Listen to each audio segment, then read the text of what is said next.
დიახ. ბიზნეს ანალიზის საერთაშორისო ინსტიტუტის საქართველოს წარმომადგენლობის სახელით მოგესალმებით კიდევ ერთხელ.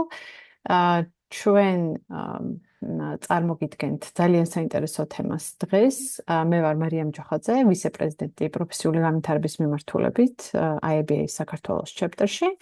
და ჩვენი დღევანდელი სტუმარი იქნება დავით კობრავა, სისტემების ანალიტიკოსი და კიდევ ბევრი რეგალის მქონე ადამიანი, რომელიც თავის თავს სულ ცოტა ხანში წარადგენს.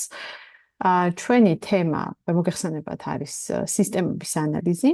ძალიან მნიშვნელოვანი მიმართულება ბიზნეს ანალიტიკოსებისთვის და ზოგადად, თუმცა ბიზნეს ანალიტიკოსებისთვის განსაკუთრებულად, რადგან საკმაოდ დიდი თანაკვეთა არის ბიზნეს ანალიზსა და სისტემების ანალიზის შორის.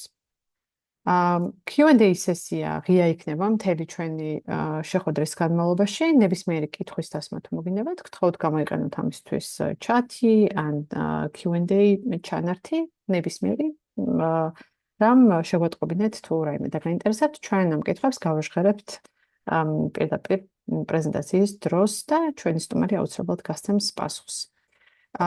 ეს ჩემი მხრიდან მოკლე წარდგენა, ეს არის ჩვენი QR-ები თუ დაგაინტერესებთ და ალბათ უმეტესობა თქვენგან იცის და ხართ ჩვენი მიმდევრები სოციალურ მედიაში, მაგრამ ზოგადი ინფორმაციისთვის.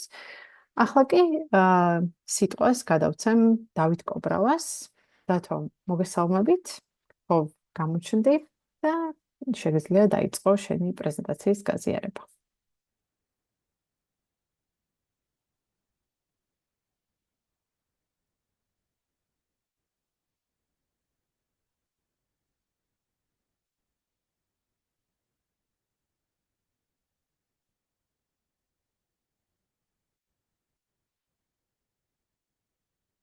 დათო, მე მგონი ახლა შემოდის. დათო, აბა გამარჯობა მეგობრებო, გამარჯობა მარიამ. და სიამოვნებაა რომ მომეცა შესაძლებლობა IABA საქართველოს chapter-ისათვის ჩავატარო ვებინარი სისტემის ანალიზის შესახებ. მე ვარ დავით კობრავა, სისტემის ანალიტიკოსი, IT ბიზნეს ანალიტიკოსი და კიდევ სხვა ბევრი IT ინდუსტრიის სფეროს წარმომადგენელი, აგერ უკვე 16 წელიწადია და ბევრი ვეძებე თუ ცოტა ვეძებე ჩემი თავი ბოლო 7 წელია რაც ვიპოვნე და გადმოვედი სისტემის ანალიზის მიმართულებით. დღეს შევეცდები გაგიზიაროთ მოცემულ ვებინარზე ჩემი გამოცდილება, პრაქტიკული გამოცდილება რაც მაქვს და ასევე თეორიული ცოდნაც რაც დამიგროვდა ამ წლების განმავლობაში და რაც მივიღე. კითხვებისთვის როგორც მარიამმა უკვე აღნიშნა, Q&A გახსნილი არის და ნებისმიერ კითხვა შევეძლებთ რომ დავფაროთ სესიის ბოლოს ან მიმდინარეობის დროსაც.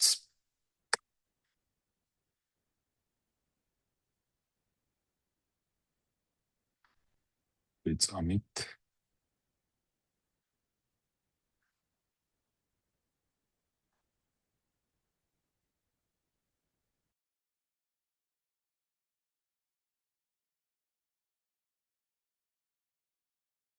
დავკარგეთ მე მგონი დავითი.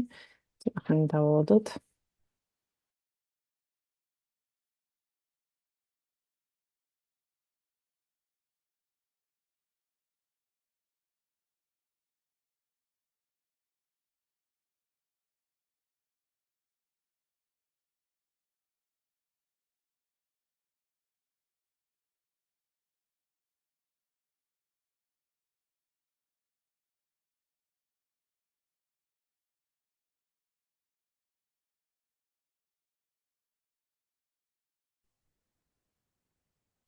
ოდიშით ტექნიკური ხარვეზი იყო, ეკრანი არ გამაზიანებიდან და გადაიწვია.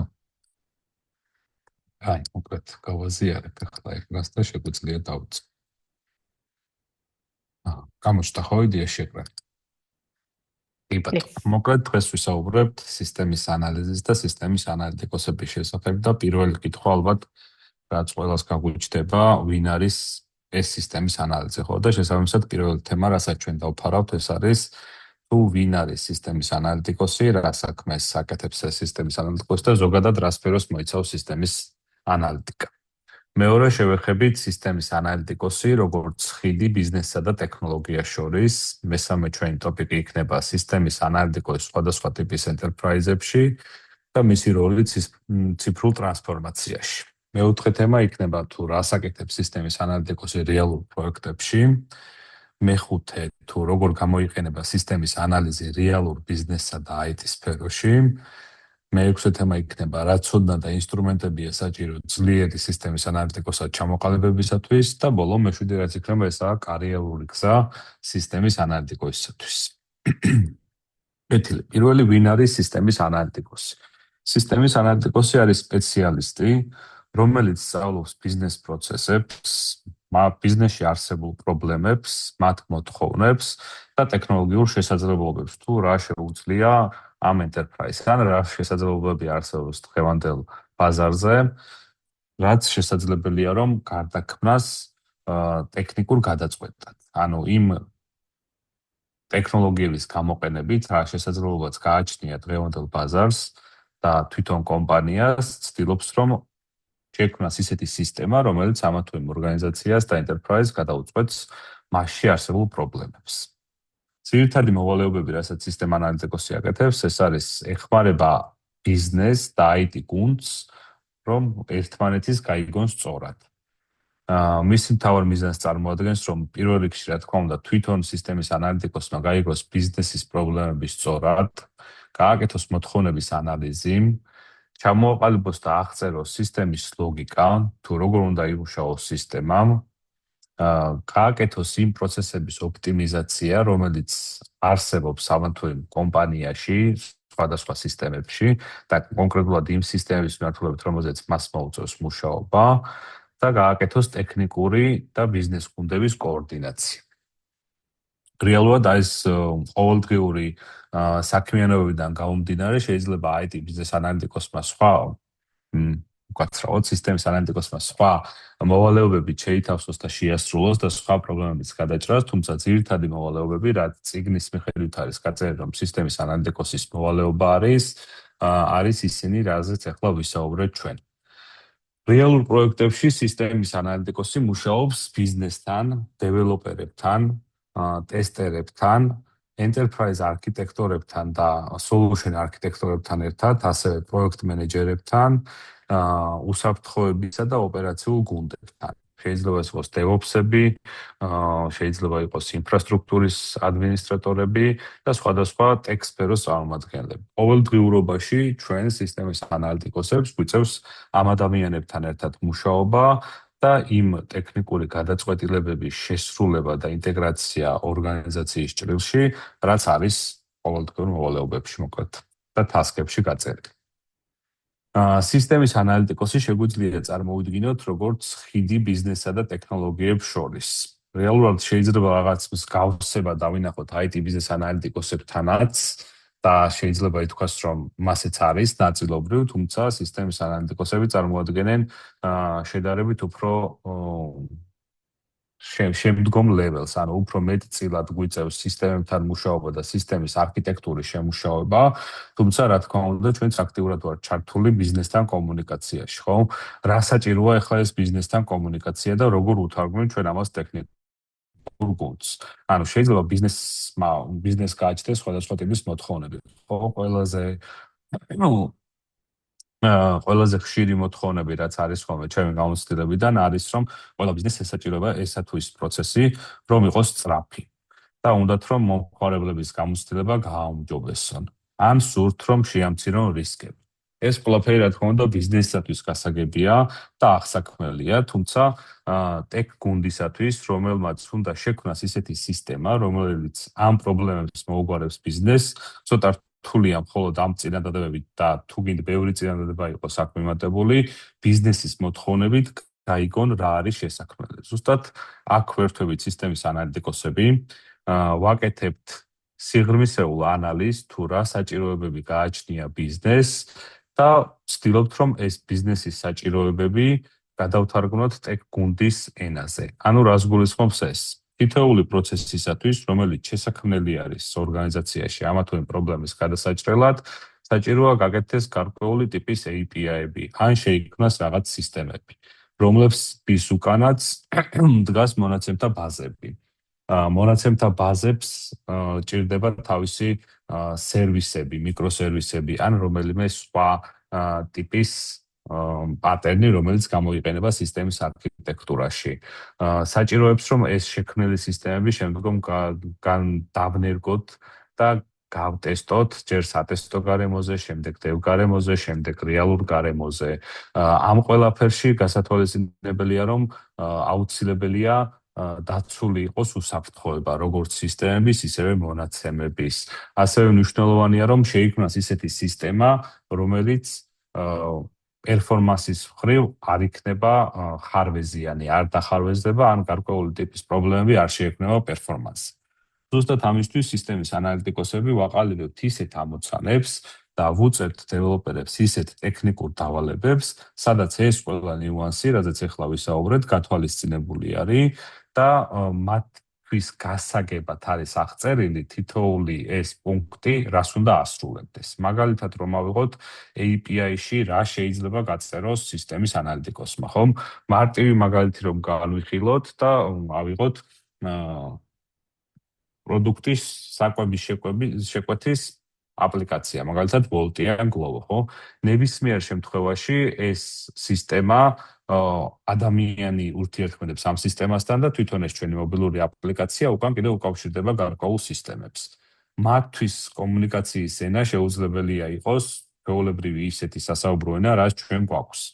შესაბამისად, ჩვენ ვწერთ ისეთ მოთხოვნებს, რომელიც მომხმარებლის საჭიროებას გადათარგმნის ტექნიკურ ენაში და ამ ტექნიკურ დათარგმნას მიიღებს უკვე შესაბამისი სისტემა. ანუ ჩვენ განსაზღვრავთ რა ტიპის მოქმედება უნდა განახორციელოს მომხმარებლებმა აპლიკაციაში, რა ტიპის მონაცემები უნდა ჩაიწეროს ეგრეთ წოდებულ request-ში, ანუ messages ტიპში, რომელსაც შემდგომ უკვე მიიღებს აპლიკაცია და ამის შემდგომ მიიღებს უკან მდგომი სერვერები. ამ ყველაფრის განსაზღვრა საკმაოდ ისეთი საინტერესო არის და მრავალფეროვანი არის, იმიტომ რომ საკმაოდ სხვადასხვა ტიპის სისტემებთან და აპლიკაციებთან გვიწევს მუშაობა, ისევე როგორც მოთხოვნებთანაც. ხომ და მოთხოვნებიდან გამომდინარე არის უკვე შემდგომ თვითონ ეს აპლიკაციების შექმნის ტიპებით და დროებით დამოკიდებული. კეთი. რაში მდგომარეობს, ამაზე უკვე ვისაუბრეთ, თუმცა კიდე შეგვიძლია გავიმეოროთ, რაში მდგომარეობს სისტემის ანალიტიკოსის როლი, ხო, რომ დააკავშიროს ბიზნესი და ტექნოლოგიები. სწორედ ის, რაზეც რამდენიმე წუთის წინ ვსაუბრობდით, არის თავარი როლი, რასაც აკეთებს სისტემის ანალიტიკოსი ნებისმიერი ტიპის enterprise-ში. ანუ ის წარმოადგენს გარკვეული ტიპის ხიდს ბიზნესსა და ტექნოლოგიას შორის. ბიზნეს მოთხოვნების ტექნიკურ ენაზე გადათარგმნა არის ერთ-ერთი ყველაზე ხშირად გამოყენებადი ტასკი და ხშირად შესრულებადი დავალება, რასაც სისტემის ანალიტიკოსები ვაკეთებთ. შესაბამისად, იმის მიხედვით თუ რა ტიპის enterprise-ში გვიწევს ჩვენ მუშაობა და რა ტიპის დომენში გვიწევს ჩვენ მუშაობა, ეს ბიზნესიც განსხვავებული არის და გვიწევს, რომ ამ განსხვავებულ ბიზნესების მოთხოვნები ვთარგმნოთ ისე, რომ ნებისმიერმა დეველოპერმა აღიქვას და გაიგოს ეს. მოთხოვნებიდან გამომდინარე და იმ პოლიტიკებიდან გამომდინარე, რაც სხვადასხვა ორგანიზაციაში არსებობს, საჭიროა აგრეთვე რომ არსებობდეს გარკვეული ტიპის ტექნიკური შეზღუდვები. ტექნიკური შეზღუდვების განსაზღვრასაც ვაკეთებთ ჩვენ, სისტემის ანალიტიკოსები. ანუ ეს რას გულისხმობს ეს? პირობითად თუ ბიზნესს აქვს გარკვეული ტიპის შეზღუდვა, რომ არ შეიძლება მაგალითად საქართველოში რო ავიღოთ საქართველოს მაგალითი, მისამართი არ შეიძლება იყოს 100 სიმბოლოზე მეტი და თუ მსგავსი ტიპის მოთხოვნის გაგზავნა მოხდა რომელიმე აპლიკაციაში, შეიძლება აპლიკაცია არამხოლოდ შეფერხდეს, არამედ წყალებში რომ თქვა დაეცეს და აღარ იმუშაოს, ასეთი ტექნიკური შეზღუდვების გაანალიზებას და განსაზღვრას ჩვენ ვახდენთ და უწევთ დეველოპერებს, რომ მსგავსი ტიპის შეზღუდვა არსებობს და არ შეიძლება რომ 100 სიმბოლოზე მეტი იქნას გამოყენებული. ეს რეალურად ბიზნესს არც უნდა ქონდეს ამის ცოდნა უკან ტექნიკურ ნაწილში რა ხდება, არც არის საჭირო და ამ ყველაფერს ვაკეთებ ჩვენ სისტემის ანალიტიკოსები. აგრეთვე ჩვენი ერთ-ერთი მთავარი დიუთი და მოვალეობა არის, რომ სწორად განსაზღვროთ და ჩამოვაყალიბოთ ბიზნეს მოთხოვნებიდან გამომდინარე, რა ფუნქციური და არაფუნქციური მოთხოვნები უნდა გააჩნდეს ჩვენს სისტემას. დღევანდელ რეალობაში საკმაოდ ბევრი ფუნქციური მოთხოვნა შეიძლება არსებობდეს ნებისმიერი სისტემის მიმართულებით. ამ ფუნქციური მოთხოვნებიდან გამომდინარეობს, თუ რა ტიპის აპლიკაცია იქნება ჩვენი აპლიკაცია, რასაც ვქმნით, რა ფუნქციონალი ექნება მას და რის გაკეთებას შეძლებს. ამ ფუნქციური მოთხოვნებიდან გამომდინარე, შემდგომ უკვე გამომდინარეობს არაფუნქციური მოთხოვნებიც. ხო, ეხლა რაზეც ვისაუბრეთ წინაზე, ცოტა ზევით, უსაფრთხოების ნაწილზე, აქაც უსაფრთხოების ყველა ტიპის кейსი და ყველა ის შემთხვევა, რაც შეიძლება რომ გათვალისწინებული იყოს უსაფრთხოების ნაწილში, შეიძლება განისაზღვროს როგორც არაფუნქციური მოთხოვნები და ამ არაფუნქციური მოთხოვნების ჩამოყალიბებასაც ახდენენ სისტემის ანალიტიკოსები ბიზნესიდან გამომდინარე და ბიზნეს მოთხოვნებიდან გამომდინარე. ბიზნესში არსებობს სხვადასხვა ისეთი რეგულაცია, რომელიც შეიძლება ჩვენი ტიპის ბიზნესზე მოქმედებდეს, მაგალითად, თუ ვართ იურიდიული კომპანია ან ბანკი, არის ისეთი ორგანოები, რომელიც აწესებენ ჩვენთვის გარკვეული ტიპის რეგულაციები. შესაბამისად, ეს რეგულაციებიც გათვალისწინებული უნდა იქნას იმ სისტემის შექმნის დროს, რასაც ჩვენ ვქმნით. ეს ნაწილი გადის არაფუნქციურ მოთხოვნებში და სწორედ ამ არაფუნქციურ მოთხოვნებსაც ვქმნით ჩვენ, წერთ ჩვენ და განუსაზღვრავთ დეველოპერებს, თუ რა უნდა იქნას გათვალისწინებული ამ არაფუნქციური მოთხოვნებიდან ჩვენი სისტემისთვის. ასევე აღწერთ არა მხოლოდ ფუნქციურ და არაფუნქციურ მოთხოვნებს, არამედ მთლიანი სისტემის ლოგიკის აღწერას ვაკეთებთ და ვახდენთ პროცესების ვიზუალიზაციას. პროცესების ვიზუალიზაციის მოხდენა ხდება არა მხოლოდ ბექგუნდისთვის და დეველოპერებისათვის, არამედ პროცესების ვიზუალიზაციას ვაკეთებთ ისე, რომ ყველასათვის იყოს გასაგები ის პროცესი, თუ რას განახორციელებს ჩვენი აპლიკაცია.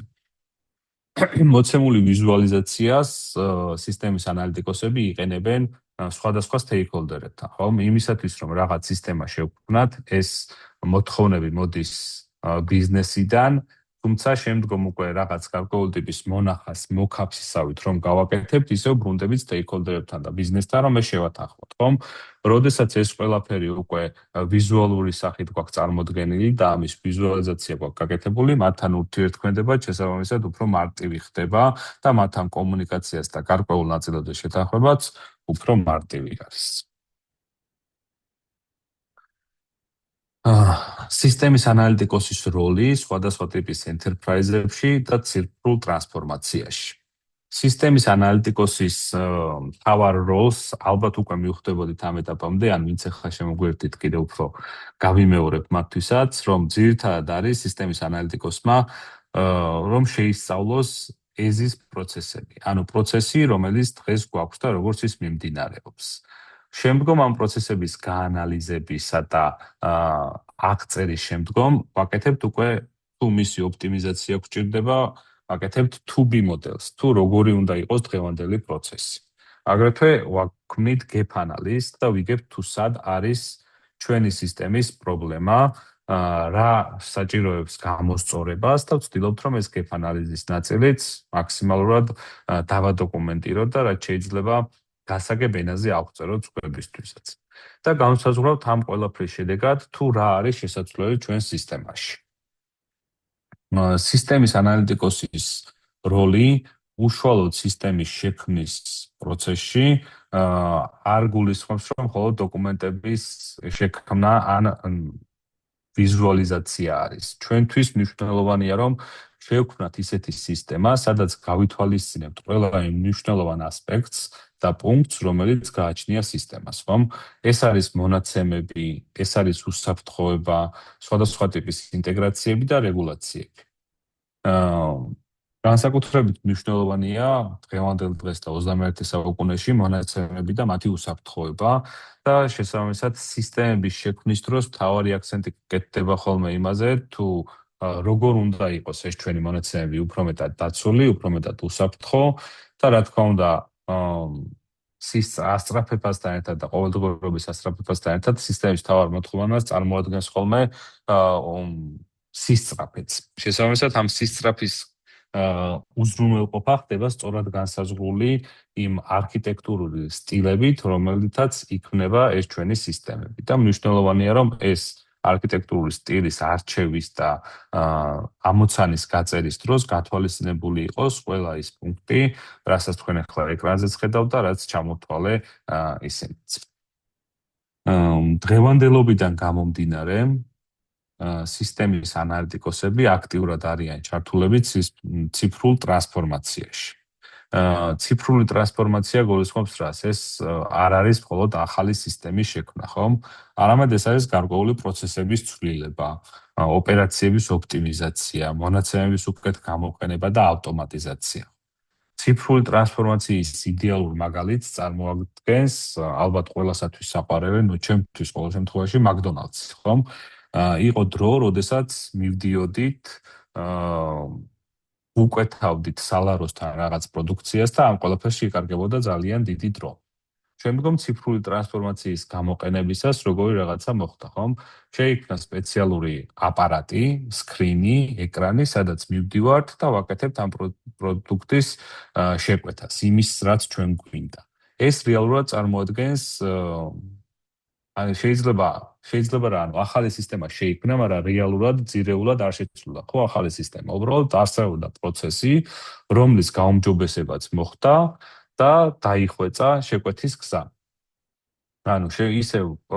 შედეგი ისევ იგივე არის, იმის მხრივ, რომ ჩვენ მომხმარებელი ვუკვეთავთ პროდუქციას,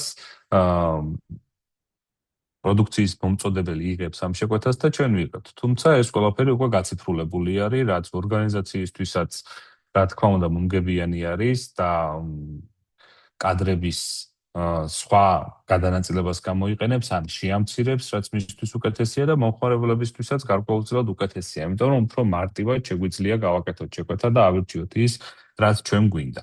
ამ პროცესში სისტემის ანალიტიკოსები ვართ ჩართული. ეს ერთი მაგალითი მოვიყვანე, რაც შეიძლება რომ თქვათ ჩვენი ყოველდღიურობიდან და უფრო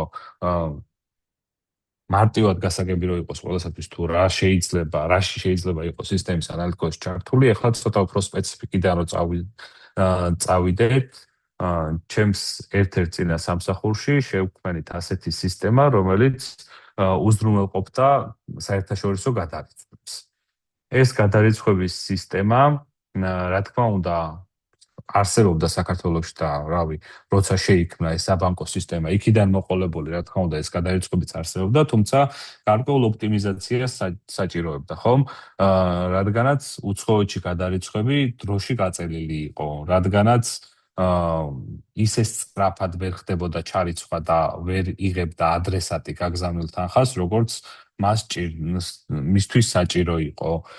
გარკვეულ პროცედურებთან იყო ეს გადარიცხვა დაკავშირებული, პირობითად იყო სამი სტრუქტურა, საბანკო სტრუქტურა, რომელიც უნდა გაევლო ამ გადარიცხვას, რომ შემდგომ გასულიყო, ხომ?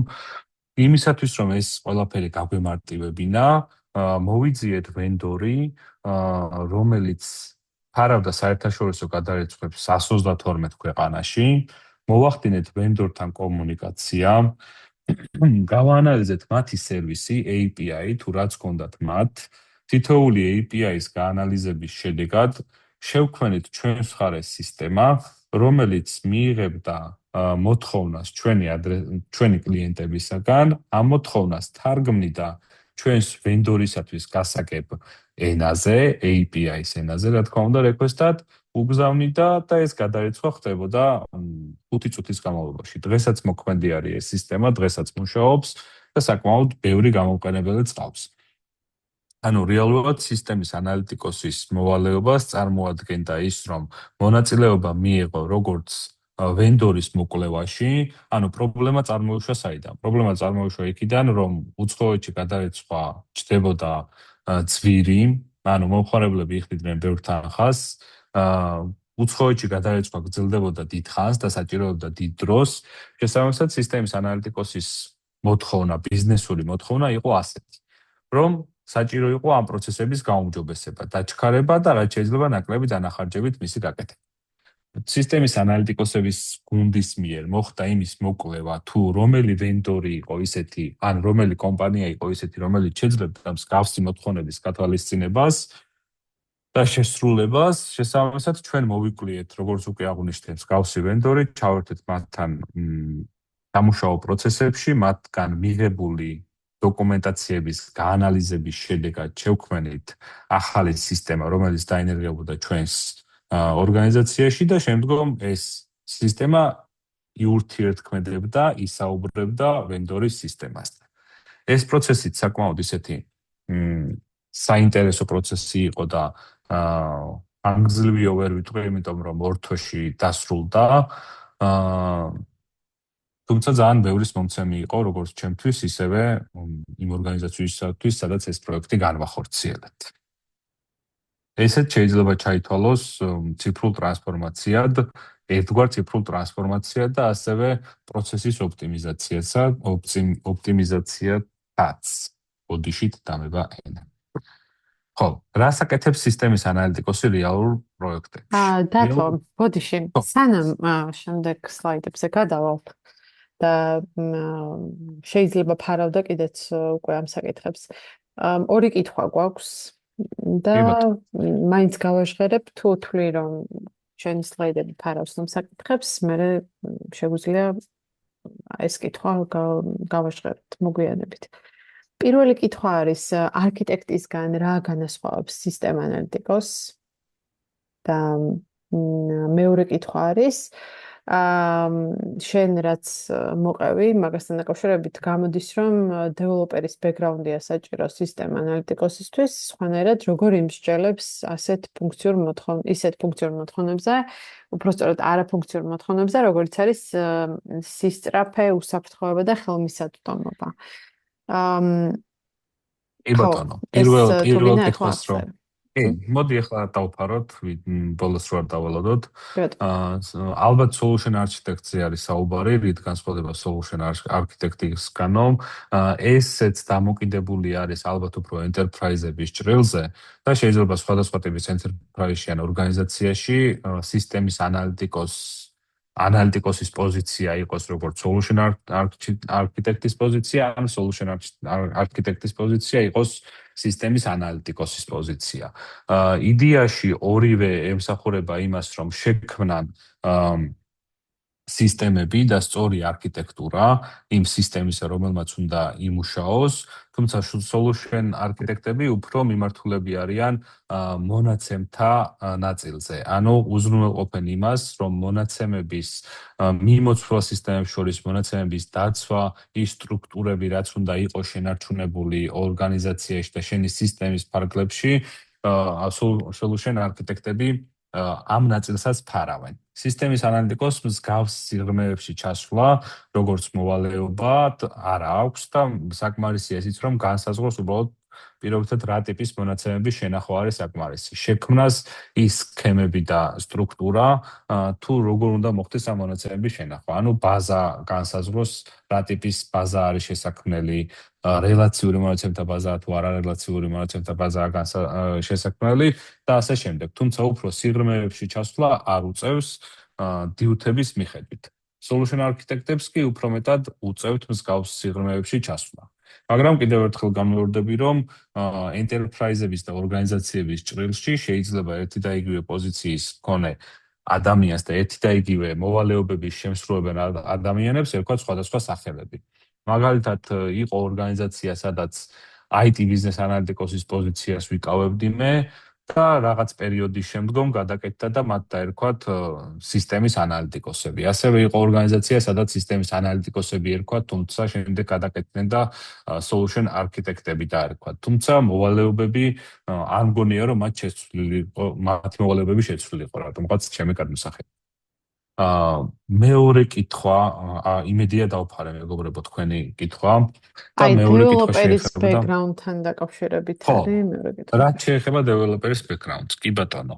აუცილებელი არ არის რომ developer-ის background-ი გააჩნდეს სისტემის ანალიტიკოსს. თავარია რომ ის ცოდნა კონდეს და სწორი კითხვები დასვას, რაც მისთვის საჭირო არის, რომ გარკვეული ტიპის დავალება მისცეს developer-ს, ხო? თან რო ავიღოთ ნებისმიერი ორგანიზაციის მაგალითი ჩვენ ხო მარტო არ მუშაობთ, სისტემის ანალიტიკოსები მარტო არ მუშაობენ, ხო მუშაობენ გუნდთან ერთად. იმისათვის რომ ეს დეველოპერებისათვის ამოცანა დაწერონ, გუნდში სისტემის ანალიტიკოს ყავს დეველოპერიც.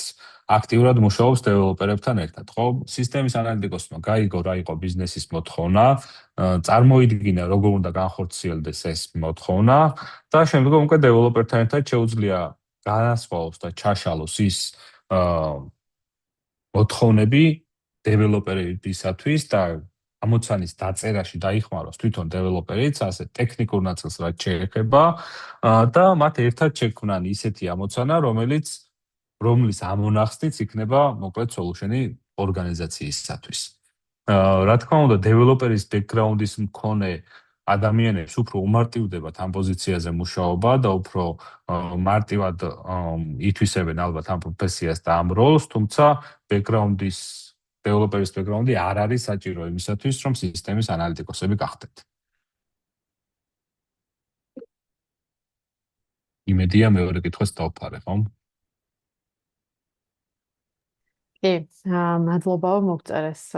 მე დავამატებდი ერთგვარ recap-ს, რადგან მე IT business analytics-ად მუშაობ და ახლა მაქვს აქტიური პროექტი, რომელშიც ახლოს ვარ ჩართული ჩვენი პროექტის solution architect-თან. მე რა განსხვავებასაც ვხედავ და ჩემთვის ძალიან მკაფიო არის სისტემის ანალიტიკოსი იქნება ეს თუ business analytics-ი, რა განსხვავებს მას არქიტექტისგან.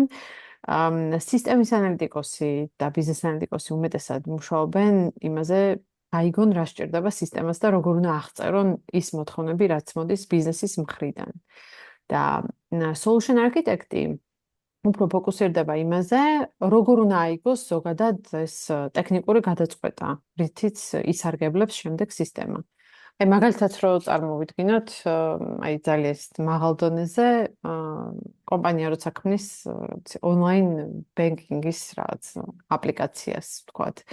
სისტემის ანალიტიკოსი მივა ბიზნესთან და გაიგებს, როგორ უნდა იმუშაოს გადარიცხვა, რა ველები უნდა ქონდეს ფორმას, ან ბიზნესისგან უფრო გაიგებს რაღაც მაღალ დონეზე მოთხოვნებს, მაგრამ მისი მოვალეობაა უფრო დეტალურად აღწეროს, როგორ უნდა იმუშაოს ამ ყველაფერმა, რა ფორმები უნდა იყოს, რა წესები არსებობს, რა რეგულაციებს უნდა აკმაყოფილებდეს. და ამ ინფორმაციის საფუძველზე უკვე solution architect-ი გებულობს, რა სისტემები უნდა იყოს ჩართული ამ ყველაფერში, როგორ უნდა იყოს ესენი ერთმანეთთან დაკავშირებული, cloud-ი გამოიყენონ თუ არა, როგორ მოხდეს აუთენტიფიკაცია, მაგალითად API სტრუქტურა როგორ უნდა იყოს და ნებისმიერი ინტეგრაცია, როგორ უნდა მოქმედებდნენ სხვადასხვა სისტემები ერთმანეთთან ინტეგრაციაში. როგორი ტიპის არქიტექტურა უნდა იყოს, მაგალითად მონოლითური არსებობს, მიკროსერვისული არსებობს, ჰიბრიდული არსებობს.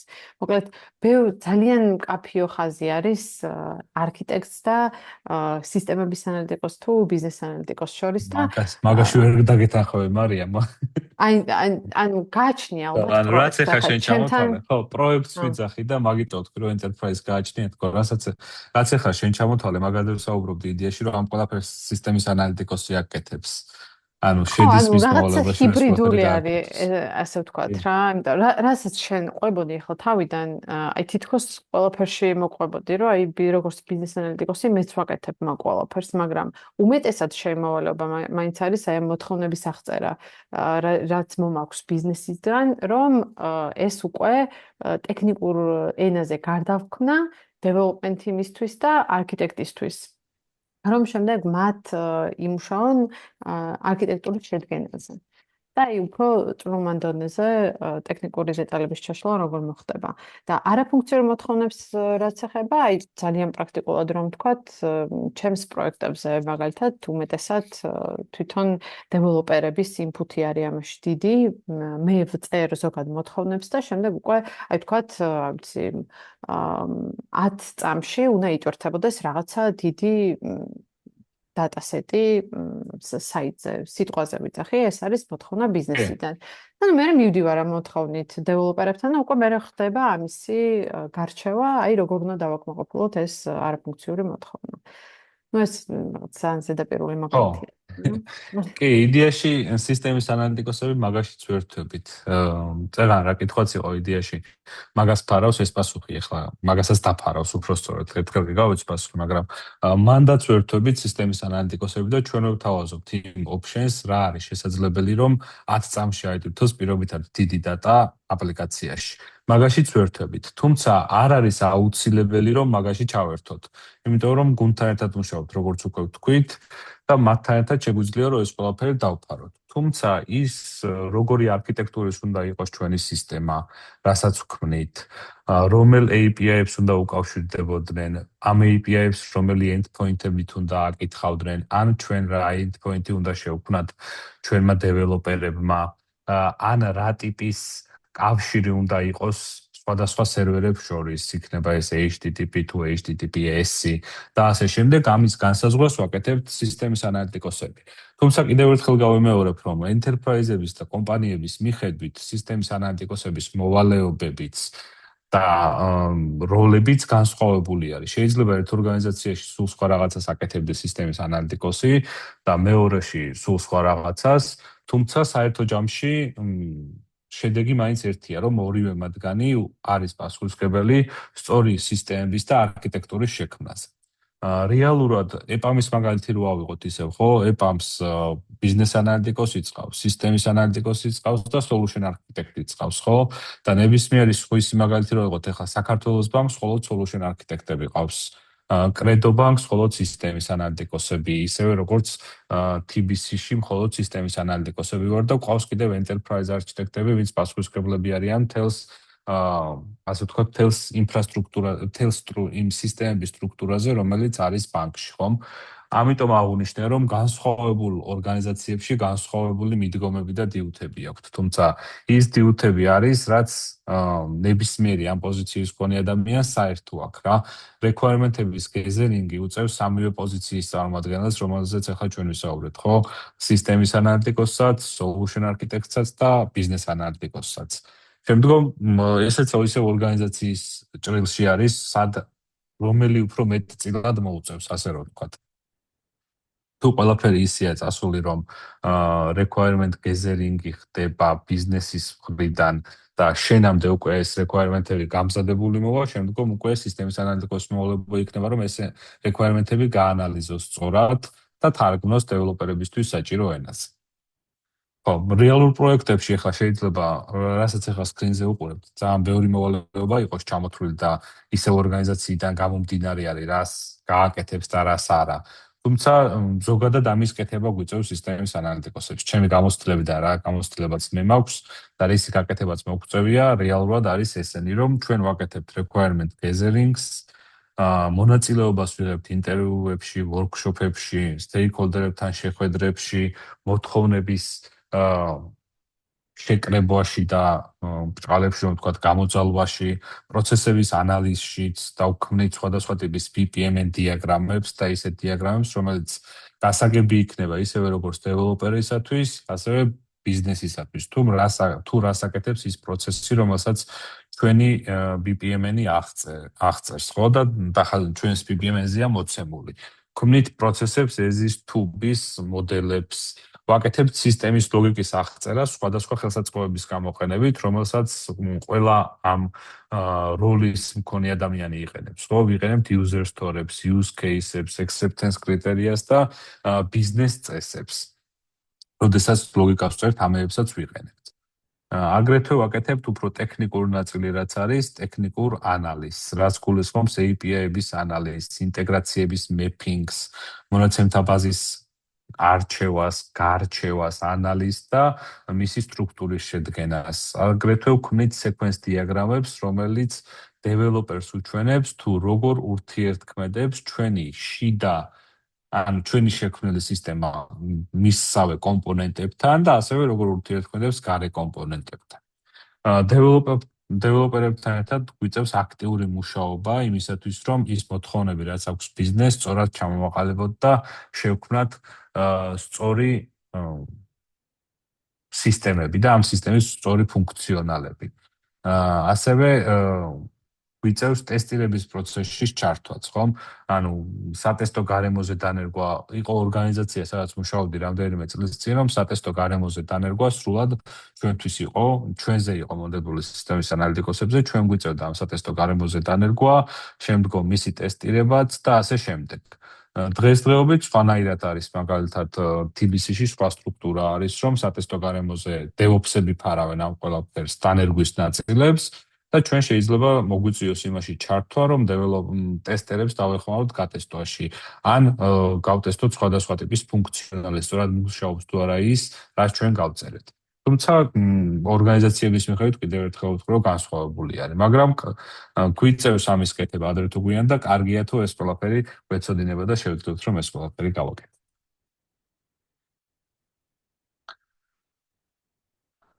ხო, როგორ გამოიყენება სისტემის ანალიზი რეალურ ბიზნეს და IT გარემოში? აი, სანამ ამაზე გადავალთ, თათო კიდევ კი, ერთი ბატონო. კითხვა გვაქვს.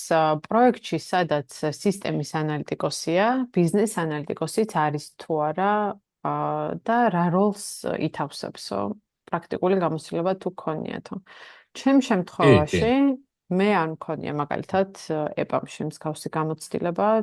ჩვენ ძირითადად, როდესაც ვიღებთ პროექტებს, მხოლოდ ჩვენი გუნდი მუშაობს ამაზე, ვთქვათ, იმ კომპანიის რაღაცა პატარა ნაწილზე კი არ ვმუშაობთ, მთლიანად ვმუშაობთ ხოლმე და ამისათვის, რადგან დიდი პროექტებია ძირითადად, უფრო ფოკუსირებული როლები არის, როდესაც დგება ეს ჩვენი agile team-ები ძირითადად და მე ვიცი, რომ მევალება ბიზნეს ანალიზი და ვინც არის არქიტექტი, არქიტექტურა ევალება, ვინც ინჟინერი არის, ინჟინერიას აკეთებს.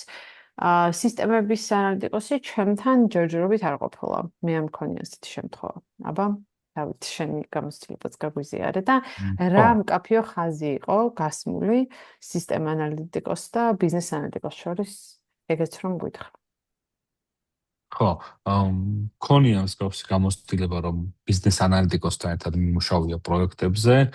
ამ შემთხვევაში ბიზნეს ანალიტიკოს მოვალეობა იყო ხოლმე უშუალოდ სტეიკჰოლდერებთან შეხვედრა, ანუ ბიზნეს სტეიკჰოლდერებთან შეხვედრა, ვინც პროექტს უკვეთავდა, მათი მოთხოვნების კლასიფიცირება, დოკუმენტირება და შემდგომ უკვე ჩემთან ურთიერთობა უწევდა ხოლმე უშუალოდ ბიზნეს ანალიტიკოსს. თუმცა რამდენად შედეგის მომტანი იყო, აი მანდ ვერ ვიტყვი. ანუ ტექ გუნდის წარმომადგენელი ამ შემთხვევაში არის სისტემის ანალიტიკოსი და სისტემის ანალიტიკოსამდე ბიზნეს რეკვაირმენტები გაანალიზებული და ბრჭყალებში რო ვთქვა, დავარცხნილი მოაქვს ბიზნეს ანალიტიკოსს. და შემდგომ უკვე ამ რეკვაირმენტების და დოკუმენტების გაანალიზებული დოკუმენტების შედეგად სისტემის ანალიტიკოსი უწევს დავალებას DevOps-ი იქნება, data admin-ი იქნება, თუ developer-ი იქნება მათ. თუმცა უფრო შედეგის მომტანი არის ხოლმე ჩემი გამოცდილებიდან ასე არ უნდა იყოს და არ ვიცახი რომ ასე უნდა იყოს. უმჯობესია რომ რა თქმა უნდა რა სტრუქტურაც ახლა ავწერე, რა გამოცდილებაც ახლა ავწერე, რომ ასე იყოს. მაგრამ სისტემის ანალიტიკოსებსაც გვიწევს ხოლმე ბიზნეს ანალიტიკოსებთან ერთად სტეიკჰოლდერებთან შეხვედრებზე ჩართვა. workshop-ებში მონაწილეობის მიღება. აი აქ რაც ეწერა. იდეაში ეს ყველაფერი თუ სწორად იქნება დალაგებული და ბიზნეს ანალიტიკოსი ამ ყველაფერს გამზადებულს მოგიტან შენ სისტემ ანალიტიკოსს, ამ ყველაფრის გაკეთება შენ აღარ მოგიწევს. თუმცა ალბათ სამწუხარო გამოცდილებაა ის, რომ არ არის მსგავსი ტიპის ფუფუნება, რომ იყოს ამდენი ბიზნეს ანალიტიკოსი და სისტემ ანალიტიკოსი ორგანიზაციაში და უწევდეს ასე დალაგებულად მუშაობა. ამიტომ გვიწევს ჩართვა, რომ უფრო ტექნიკური ნიუანსები და ტექნიკური დეტალები წარმოვიღოთ იმ სტეიკჰოლდერებისგან, რომელსაც შემდგომ გავითვალისწინებს სისტემის შექმნის დროს. მკაფიო ხაზი ალბათ ის იყო, მკაფიო ხაზის გასმა ბიზნეს ანალიტიკოსსა და სისტემ ანალიტიკოს შორის ის იყო, რომ ის მუშაობდა უშუალოდ ბიზნესთან და მე მიწევდა უშუალოდ ტექნიკურ გუნდთან მუშაობა და ტექნიკური გუნდის წარმომადგენელი ვიყავი მე. ანუ სტეიკჰოლდერებამდე მისვლა ჩემი მოვალეობა არ იყო და ეს იყო ის მკაფიო ხაზი, რასაც არ ყვეთავდით ხოლმე. ანუ მოქონდათ უხეშად რო ვთქვათ, ხაზამდე მოქონდათ ბიზნეს მოთხოვნები ჩამოყალიბებული, ბიზნეს ანალიტიკოს შესასრულებელი რაც იყო და შემდგომ უკვე იმ ხაზიდან მე ვიწყებდი ხოლმე მუშაობას სისტემის აღწერაზე და სისტემის არქიტექტურის შემუშავებას. ხო, ანუ solution architect-ი არ ყავდათ მაგ პროექტზე? ხო, solution architect-ი არ ყავდა. კი ბატონო. იდეაში საქართველოში არსებულ კომპანიებში მსგავსი პოზიციის ადამიანები, რომ ყველა იყოს ბიზნეს ანალიტიკოსი, სისტემა ანალიტიკოსი, solution architect-ი, რავი, ყოველ შემთხვევაში მე არ მქონია მსგავსი გამოცდილება და მსგავსი შემხებლობა. რაც ვიცი, რომ ყველა პოზიციის ადამიანი ნამდვილად არის, ეს არის EPAM-ი და ყველა პოზიციის კადრი ყავთ. რაც ახლა ჩამოთვალე, აი ბიზნეს ანალიტიკოსი, სისტემის ანალიტიკოსი და solution architect-ი. მარიამი დამეთანხმება ამ ამბავში. კი, ასეა. და საქართველოს ბანკი ახსენე და ალბათ ჩვენ დამსწრებსაც ექნებათ ინფორმაცია, ცოტა ხნის წინ შემხვდა ერთ-ერთი რეკრუტერის პოსტი LinkedIn-ზე, რომ ბიზნეს ანალიტიკოსს ეძებენ. ამიტომ შეიძლება მათ შეცვალეს რაღაც მიდგომა და შევინიოთ, რომ დაამატონ. მე ზოგადად მომხრევა, რომ რაც უფრო დავალებულად იქნება და ყველა თავის საქმეს გააკეთებს, უკეთესია, ვიდრე ეს რაღაცა ჰიბრიდული როლები. რა თქმა უნდა, მარიამ, მეც გეთანხმები. მაგითო აღვნიშნე, რომ სამწუხარო გამოცდილება არის შეიძლება თქო, მაგრამ რეალურად ხო ჩვენ გამოცდილებებზე ვსაუბრობ და სამწუხარო თუ ბაზარზე მსგავსი სიტუაცია არის. ინტერესant მგონი ეს სლაიდი დაუფარა. და რა ცოდნა და ინსტრუმენტებია საჭირო ძლიერი სისტემის ანალიტიკოსად ჩამოყალიბებისათვის. როგორც დღევანდელ ვებინარზე ვისაუბრეთ, საკმაოდ ბევრ რაღაცასთან გვიწევს სისტემის ანალიტიკოსებს შეხება. შესაბამისად, ცოტა ცოდნა თუ ყველაფერში გვექნება, რა თქმა უნდა, უფრო კარგი იქნება, ხო და უფრო მარტივად შევძლებ შექმნათ ისეთი სისტემები, რომელიც იქნება ყველასათვის მისაღები და ყველა უფრო როგორ ვთქვათ, ყველა მაყოფილი დარჩება. ანუ ორივე მხარე win to win პოზიციაში იქნება. ერთადერთი რაც შეიძლება რომ სიღრმისეულად არ იყოს საჭირო, ეს არის ბიზნესის ცოდნა. ბიზნესის ცოდნა შეგვიძლია მივიღოთ იმ პროცესში, სადაც ჩვენ მივალთ, ხო, ანუ სისტემის ანალიტიკოსი შეიძლება ძალიან ბევრ დომენში მუშაობდეს. მე მაგალითად მუშაობდი HR-ის დომენში, მუშაობდი საბანკო დომენში, მუშაობდი უშუალოდ საბანკში, სხვადასხვა დომენებში და პოზიცია ყველგან ერთ და იგივე მქონდა. ხო, სისტემის ანალიტიკოსი ვიყავი. შესაბამისად, ბიზნეს შეგიძლია მოერგო და ბიზნესის ცოდნა მიიღო უკვე, როცა დომენში უშუალოდ ჩაერთვები და დაიწყებ იქ მუშაობას. თუმცა საერთო ალბათ ისა აქვს, რომ stakeholder-ების მენეჯმენტი და requirement-ების მართვა და ჩამოყალიბება უნდა შეეძლოს, რა თქმა უნდა, სისტემის ანალიტიკოსს და ეს იგულისხმება ამ ნაწილში ბიზნესის ცოდნაში. ინსტრუმენტები, რომელსაც სისტემის ანალიტიკოსი უნდა ფლობდეს და ალბათ დღეს ყველა იყენებს, ეს არის Jira და Confluence, Postman-ი, Swagger-ი და Postman და Swagger-ი უფრო ტექნიკური აპლიკაციები არის, რომელსაც ვიყენებ სისტემის ანალიტიკოსები იმისათვის, რომ სხვადასხვა ტიპის რეკვესტები ავაწყოთ და გავტესტოთ. თუმცა საჭიროა, რომ ეს ცოდნა გქონდეს. Draw.io-ს გამოყენება ხდება დიაგრამების ასაგებად და სხვადასხვა ტიპის დიაგრამებს ვაგებთ მანდ და ნუ Figma-ც როგორ არის ცით აუცილებელი არ არის რომ კონდეს მსგავსი ტიპის ცოდნა, თუმცა კარგი არის რომ ვიცოდეთ ყოველ შემთხვევაში რა არის და როგორ რისთვის გამოიყენება ეს Figma ძირითადად. ტექნიკურ ცოდნას რაც შეეხება სისტემის ანალიტიკოსისათვის უნდა ვიცოდეთ სხვადასხვა ტიპის API-ები, მათ შორის ერთ-ერთი არის REST-ის API-ც უნდა ვიცოდეთ. უნდა ვიცოდეთ სხვადასხვა არქიტექტურული პატერნები, რადგან დღევანდელ რეალობაში მაქსიმალურად ყველა ცდილობს, რომ მიკროსერვისებზე დაიყვანოს ყველაფერი და გამოიყენონ და ამ მონოლითური სისტემების ჩაშლა მიმდინარეობს მიკროსერვისებად და იშვიათად რომ ეს მონოლითური წააგონ. საჭირო არის ალბათ რომ ვიცოდეთ სხვადასხვა ტიპის მონაცემთა ბაზებიც, როგორც რელაციური, ისე არარელაციური, თუმცა ჩვენი ისევ საქართველოში რო ვიტყვი დღევანდელი ბაზიდან გამომდინარე ორგანიზაციების უმრავლესობა მაინც SQL-ს იყენებს, ანუ რელაციურ მონაცემთა ბაზას იყენებს და რაღაც დოზით, რა თქმა უნდა, არარელაციურსაც იყენებენ, იმიტომ რომ იმდენად დიდი გახდა ეს მონაცემები, რომ არარელაციურში უფრო მარტივი არის მათი მართვა და ანალიზი. ასევე უნდა ვიცოდეთ აუთენტიფიკაციისა და ავტორიზაციის წესები და განსხვავებები და ერთ-ერთი პატერნი არქიტექტურული, რომელიც არის და კარგია რომ ვიცოდეთ და სისტემის ანალიტიკოსმა უნდა იცოდეს, არის event driven არქიტექტურა. რომელიც ასევე აქტიურად გამოიყენება და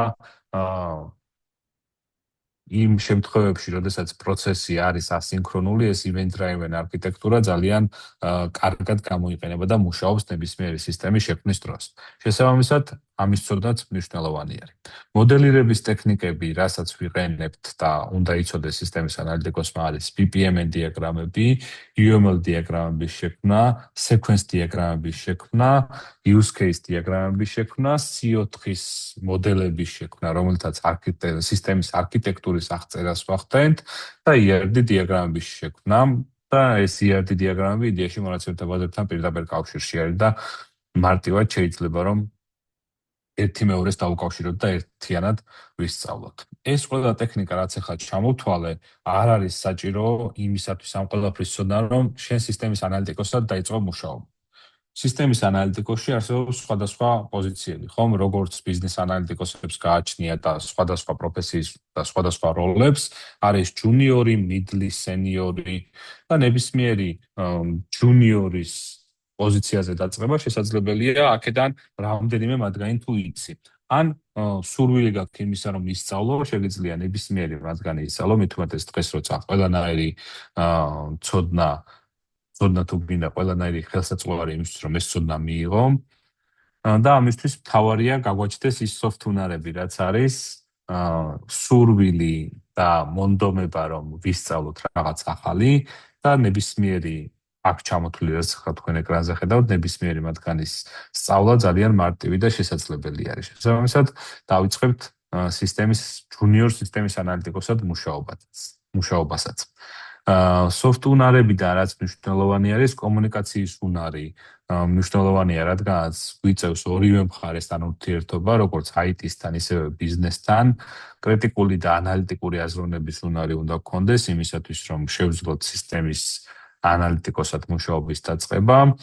მოლაპარაკებების უნარი უნდა გაგვაჩნდეს, საკმაოდ მაღალ დონეზე განვითარებული, იმიტომ რომ ბევრი ისეთი кейსი არსებობს, სადაც მნიშვნელოვან ფაქტორს წარმოადგენს ეს უნარი. პრობლემების გადაჭრა უნდა გვეხერხებოდეს და რა თქმა უნდა ჩვენი სისტემების წარდგენების უნარი უნდა გქონდეს. წარდგენის, რომელიც გვეხმარება როგორც დიაგრამების შექმნაში, მსგავსი უნარის განვითარება და ქონა, ასევე ჩვენი სისტემების წარდგენაშიც, ხომ? ერთია რომ შევქმნათ დიაგრამები, რომლებიც ჩვენ სისტემას აღწერს და მეორეა რომ წარვადგინოთ უკვე ეს სისტემები, რომელიც ჩვენი შექმნილი არის. კარიერულ გზასაც წინა სლაიდზე შევეხე რამდენიმე სიტყვით და ეხლა შეგვიძლია ვთქვათ, რომ სისტემის ანალიტიკოსად დაწყება იდეაში თუ გვინდა რომ სისტემის ანალიტიკოსად დავიწყოთ მუშაობა, როგორც უკვე აღვნიშნე, სურვილი და ცოდნა იმისა, რომ შენ ამას შეძლებ, საკმარისი იქნება, რა თქმა უნდა.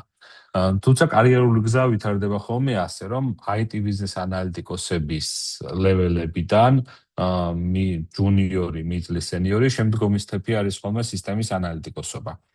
სისტემის ანალიტიკოსობაშიც ანალოგიურად არის ჯუნიორი, მიდლი, სენიორი და შემდეგი სტეპი არის ხოლმე უკვე თუ ოფიციალურად მიუყვებით იმ დიუტებს, რაც არის გაწერილი, შემდგომი სტეპი არის solution architect-ი. solution architect-ის სტეპებიც ანალოგიურად ჯუნიორი, მიდლი, სენიორი და ასე შემდეგ ვითარდება. ალბათ ბოლო კარიერული საფეხური ყველა ტექისათვის არის CTO, რასაც შეიძლება რომ მივახციოთ. მოთხოვნა სისტემის ანალიტიკოსებზე ყველა სფეროში არის, იმიტომ რომ რეალურად ყველგან ციფრული ტრანსფორმაცია ყველგან მიმდინარეობს, აპლიკაციები ყველა ორგანიზაციაში ჭირდება და ყველგან იქმნება, შესაბამისად მოთხოვნა სისტემის ანალიტიკოსებზე საკმაოდ მაღალი არის. მადლობა ყურადღებისათვის, მეგობრებო, მადლობა ჩართულობისათვის და თუ კიდევ რამე კითხვები გაქვთ, შემიძლია ახლა დავფარო.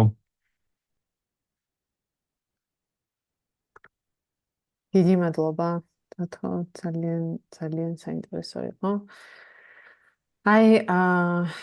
შენი სიხნიესგან გვაქვს კითხვა, სამუშაო დღეც სტრესულია თუ არა? სამუშაო დღე არ ვიცი, სტრესულია თუ არა, გააჩნია ალბათ ადამიანს როგორი არის სტრესული, როგორ უდგება სტრესს. ალბათ ყველა სამუშაო რაღაც მხრივ სტრესული არის. გააჩნია კიდევ სადიმუშო. ასეთი კითხვა ორის სისტემა ანალიტიკოსი მაინც გაიქცა TBC-დან და ეს ცოტა ისეთი შეფასება ყველა საიდანაც გარბის რა ადგილით ყველა არა. საიდანაც გარბის. თუ უკეთესი სიტუაცია ელოდება სხვაგან რატომაც არა.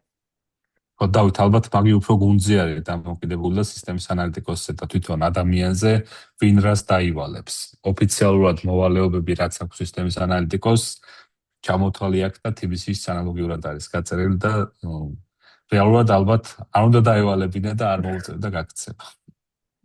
ვერ გეტყვის, ხვის მაგივრად მე ვერ გეტყვი. ხო, ძალიან ინდივიდუალურია ყველა кейსი.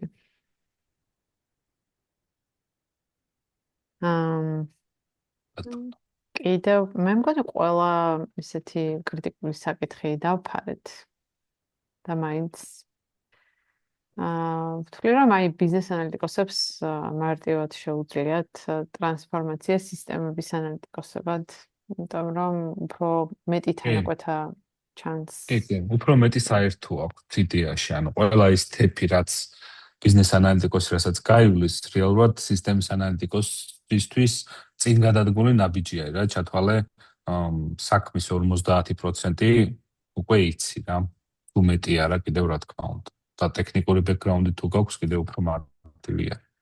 კი ბატონო. აი დავითმა რა კითხვაც დასვა სტრესულობასთან დაკავშირებით, ალბათ ის იგულისხმა რომ დიდი ვალდებულებები არის, რაც შენ ჩამოთვალე სისტემების ანალიტიკოსთვის, ანუ ბიზნეს ანალიტიკოსი რაც საკეთებს, პლუს აი ეს ტექნიკური არქიტექტურის ნაწილი. აი შენ მაგალითად აი თუ შეგიძლია მოკლედ თქვა რაღაც flows შესახებ, როგორ წარმოგიდგენია, აი რაღაც ახალი ბიზნეს request-ი როცა მოდის, მე როგორ ალაგებ? აი ეს ბიზნეს request-ი რაც იყო მოსული, რეალურად ეს გადარიცხვის შესახებ აპლიკაცია რაც შექმნით საერთაშორისო გადარიცხვის, იყო რომ ჩვეულებრივ BRD შემოვიდა business requirement დოკუმენტი, სადაც იყო აღწერილი თუ რა სურდა ბიზნეს, რა იყო გასაკეთებელი და სანამ პასუხს დაუბრუნებდით, რაღაც პერიოდი ავიღეთ, როცა მოვიკვლევდით სხვადასხვა ტიპის სისტემებს და ვენდორებს, ვისაც შეეძლოთ მსგავსი ტიპის სერვისის შემოთავაზება ჩვენთვის. ამის მოკვლევის შემდგომ უკვე ჩავატარეთ პრეზენტაცია ბიზნესთან თუ რა ოფშენები იყო სავარაუდო ოფშენები, გავაკეთეთ მათი ამ ოფშენებიდან ერთ-ერთი საუკეთესო სამორჩევა და შემდგომ უკვე დაიწყო ანალიზის ფაზა, რაც მოიცავდა ერთ-თვიან ან ორ-თვიან პროცესს. უფრო ალბათ ერთი თვე გაგრძელდა ეს ანალიზის პროცესი, რაც გულისხმობდა მათი სერვისის სწავლას, ჩვენი დეველოპერებისათვის დავალების დაწერას და შემდგომ უკვე დეველოპმენტი დაახლოებით 2 კვირაში დაამთავრეს. დეველოპმენტის პროცესში სისტემის ანალიტიკოსი აქტიურად არის ჩართული დეველოპერებთან ერთად და კითხვები თუ რამე აქვთ იფარება, გარდა იმისა, რომ ამოცანაა გაწერილი ჩვენს მიერ. კითხვები რა თქმა უნდა ყოველთვის ჩდება ხოლმე დეველოპერების მხრიდან, გარკვეულ საკითხებთან მიმართებაში და ჩვენ ამ კითხვებს ფარავთ. შემდგომ როცა ეს დეველოპმენტის პროცესი დამთავრდა, მოვახდინეთ მისი დანერგვა სატესტო გარემოზე. ტესტირებაში სისტემის ანალიტიკოსი ჩართული იყო, იმიტომ რომ ჩვენი აპლიკაცია, ჩვენი შექმნილი სისტემაა და შესაბამისად პასუხისმგებლობაც ჩვენზე მოდის. და ტესტირების შემდგომ, როცა უკვე რაღაც გარკვეული ცვლილებები შევიტანეთ, ან ახალი ფიჩერი დავამატეთ, რაც საჭირო იყო, შემდგომ უკვე გალაივდა და ამ გალაივის პროცესში უშუალოდ ჩვენ მონაწილეობას არ ვიღებთ, თუმცა პროცესის მეთვალყურეობას უზრუნველყოფთ და ვაწარმოებთ, რომ დავაკვირდეთ რამე ისე არ წავიდეს, როგორც ჩვენ მქონდა დაგეგმილი და ამისთვის მუდმივად ხაზზე ვართ ხოლმე, რა თქმა უნდა. სტრესული ალბათ, რავი, ყველა სამსახური სტრესულია, მე რომ მკითხო. არა, თუ დაალაგებულია ეს პროცესები, აი discovery-ს თავისი დრო აქვს, შემდეგ აი უკვე ამ planning-ს თავისი დრო აქვს, რაც არის კლასიკურად SDLC-ში გაწერილი, თუ ყველაფერი თავის დროზე ხდება, ალბათ ესეთი დიდი წნეხი აღარ მოდის მერე. ხო, თუმცა ადამიანზეცაა დამოკიდებული, პასუხისმგებლობას რამდენად გრძნობ შენ იმაზე, რომ შენმა სისტემამ რო არ იმუშაოს, ადამიანი არის, ვინც ძალიან განესტის, ხო რაღაცამ თუ არ იმუშავა. მე სხვა ადამიანია, რომ რა მოხდა, არ იმუშავა და გავაკეთებ, გავასწორებ და მაგით ინდივიდუალური არის, ისევ გამეორდე. რა თქმა უნდა. აი ერთი კითხვაც გვაქვს მარიასგან და მგონი შეგვიძლია ამით დავასრულოთ. რამდენად სტაბილური არის ერთ კომპანიაში სისტემის ანალიტიკოსის პოზიციაზე ყოფნა, ვინაიდან არ არის ბაზარზე ისეთი კომპანიები საქართველოში, რომელიც მუდმივ რეჟიმში აკეთებს ახალი სისტემის დანერგვას და ოპტიმიზაციას. ანუ ზოგადად უფრო მოძრავი როლი ჩანს სისტემის ანალიზი ვიდრე ბიზნესის. რას ფიქრობ ამაზე, დავით?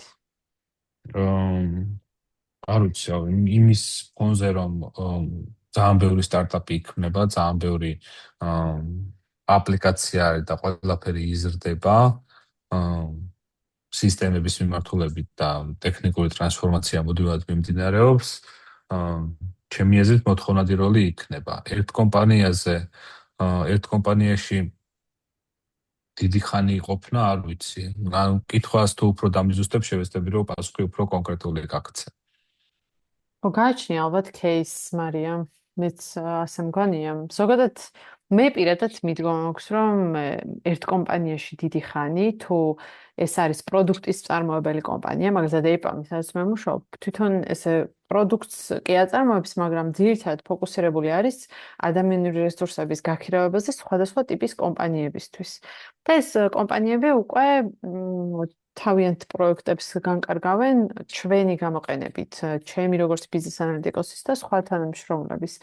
და ამ შემთხვევაში მაგალითად მე არ მაქვს შეგრძნება, რომ ერთ და იგივე რამეზე ვმუშაობ და ვერ ვითარდები, იმიტომ რომ ყოველი ახალი პროექტი ჩემთვის ახალი გამოწვევა არის და ახალ რამეს ვგებულობ. ერთ და იგივე დომეინშიც არ ვარ ჩართული როგორც წესი, სულ სხვადასხვა თემა მაქვს ხოლმე ყოველ წელიწადს და ვინც ერთ კომპანიაში არ ხარ დავით, შენ კი ხარ TBC-ში 1 წელია, ხო? დაახლოებით რა. წელიწადი და 8 თვეა. თითქმის 2 წელი გამხდარა უკვე. აი, შენთვისაც არ იქნება ალბათ ერთგვაროვანი, იმიტომ რომ ახალ რაღაცებს აკეთებს ყოველთვის TBC, საკმაოდ ინოვატორული არის ჩვენს ბაზარზე. ხო, ну დომენების მიხედვით არის მაგე ჩაშლილი და დომენებშიც ბევრი ცვლილება გიწევს. ერთ კომპანიაზე ალბათ იმაზეა დამოკიდებული კომპანია რამდენად არის ორიენტირებული განვითარებაზე, თორე შეუძლებელია კომპანია, რომელიც წელიწად და 2 წლის განმავლობაში თავის სისტემაში არანაირ ცვლილებას არ შეიტანს, რავი, ალბათ უფრო განვითარებაც გაუჭირდება, ხო?